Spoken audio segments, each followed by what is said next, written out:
Hi, I'm Beth, and today I'm going to show you how to make this adorable 2-in-1 organizer. We're using the Sushi line from Northcott, and it's a really fun project because you can sit your sewing machine on it, the pocket will hang down, or you can also take it on the go with you. So the first thing we are going to do is create the base for our organizer. So we're taking our two 16.5-inch squares and we're putting one down wrong side up, then our 16.5-inch square of batting, and then we're layering our other 16.5-inch square with the right side up. So that's going to make our quilt sandwich.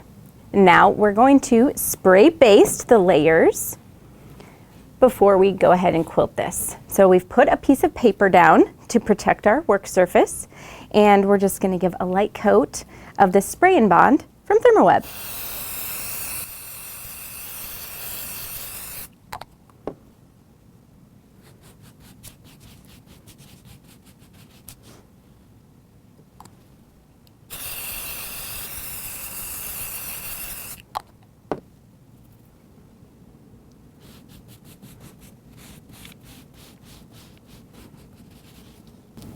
We'll flip it over, and then we'll do the other side as well. Next, to get ready for quilting our piece, I have marked the center line with my marking tool, and then marked lines 2 inches away from the center, and then we'll go ahead and quilt it. So I've set up the machine with our walking foot and our quilting guide spaced at 2 inches. And we're going to use a serpentine stitch to quilt this piece. We're kind of taking cues from the wavy lines in the fabric and echoing that with our quilting in the serpentine stitch. Now that we've finished our first line of stitching, now we can use the guide to line up with our previous line of stitching for the rest of the piece.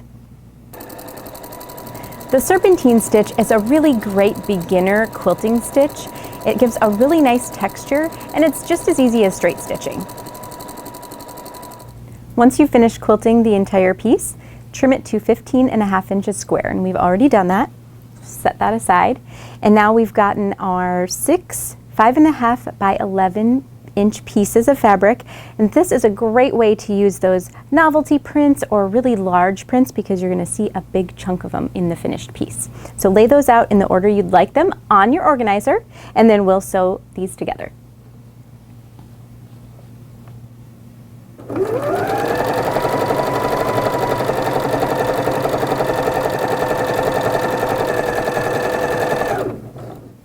Once you've sewn both of those pieced units together, then we will fold it in half lengthwise and press, and then you'll take your 13 by 15.5 inch rectangle, fold that in half lengthwise and press that, and then we'll layer the two pieces with raw edges all aligned at the top.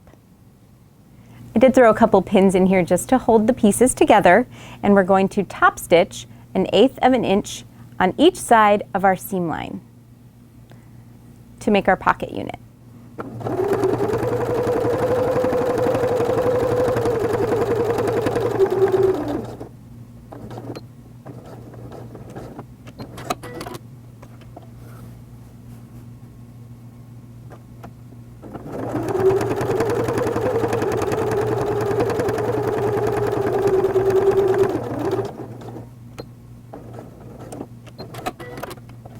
Once you've top stitched both your pocket units, you can layer that on your quilted unit and have the folds facing the center and the raw edges on the outside. So we'll line up the raw edges, and then I threw a couple pins in there, and we'll do 1/8 of an inch all the way around the outside just to hold everything in place. Once you've top stitched all the way around, now we can add our binding using a 1/4 inch seam, and that will cover up the previous line of stitching. Once you've finished your binding, you can set your sewing machine on top and fill it with the supplies you'll need while you're sewing.